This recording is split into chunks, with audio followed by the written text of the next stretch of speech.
"60 Seconds and You're Hired" is a guide to getting your dream job that will help you feel confident in your next interview by teaching you how to impress your interviewer with being concise, focusing on your strengths, and knowing what to do at every step of the process. Do you remember your last job interview? Did it make you nervous knowing that you were about to sit in front of a stranger who would be grilling you? Interviewing potential candidates even makes employers nervous. After all, they're under pressure to make the right decision. Choosing the wrong person for a position costs the company. It's hard for them to sift through so many candidates though, and after reviewing so many, the specifics start to blur together. That's why you must be quick with your responses in interviews, giving them in less than a minute. And that's exactly what you'll learn from Robin Ryan's 60 Seconds and You're Hired. With this book, you'll have everything you need to ace your next interview and get that dream job. Here are the 3 greatest preparation tips this book gives.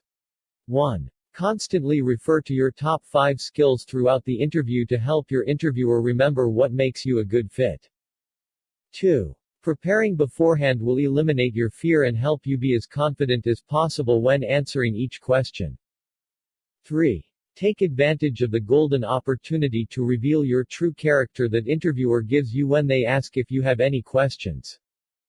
Are you ready to gain the confidence you need to get a new job? Let's begin. Lesson 1. Help your interviewer remember that you are a good fit by consistently mentioning your top 5 skills throughout the interview. We've already made it clear why you need to stand out from the crowd to your potential new employer. But how do you do that?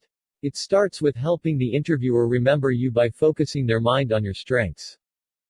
If you think trying to get the job is hard, just put yourself in the shoes of the person reviewing all the resumes. It'll be difficult for them to pick you out unless you prepare to do so. This is where the 5-point agenda comes in. To begin, make a list of your top 5 most marketable skills. Don't just list any strengths, focus on those that are specific to the job you're applying for. A graphic designer, for example, would want to focus on their portfolio and experience building websites. Keep in mind that your list may be different for each job. Your primary objective is to focus on what you can do that matches the goals of the company. It might be a good idea to look at your potential new employer on LinkedIn and Glassdoor to find out what their values are.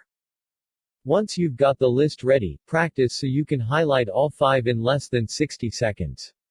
Then, in the interview, continually mention each of these strengths so your interviewer remembers them.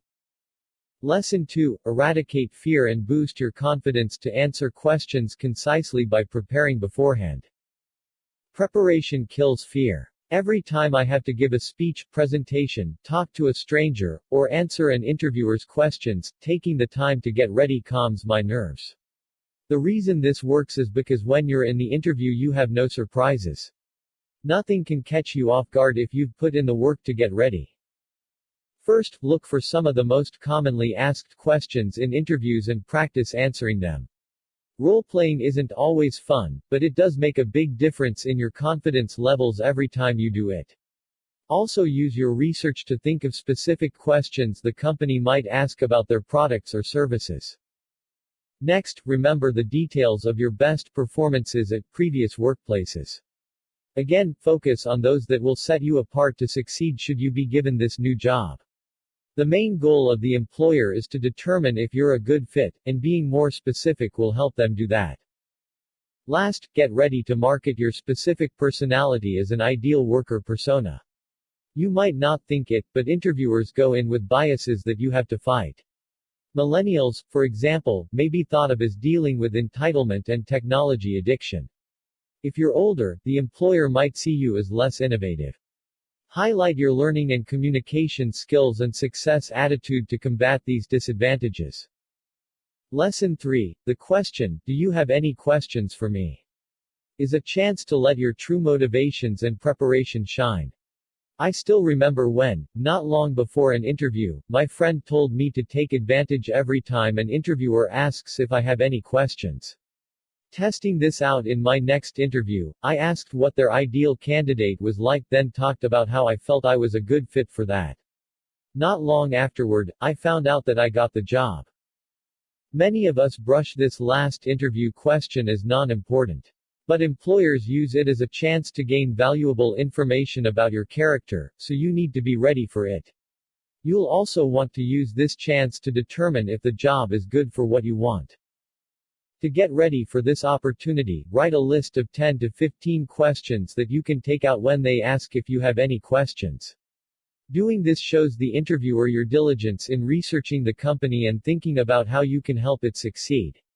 And if the interviewer answered any of your questions during the interview, be sure to say so. Last tip on questions is to never ask about benefits or salary during an interview. Employers use your questions to gauge your intentions. When you ask about money, it shows that you're more concerned about pay than the actual job. 60 seconds and you're hired. Review. Wow, the advice in 60 seconds and you're hired is golden. Working for myself, I don't really do job interviews anymore, but if I did, this book would be my go-to for preparation to land the perfect job. This really gets me confident that if I wanted to, I could ace any interview.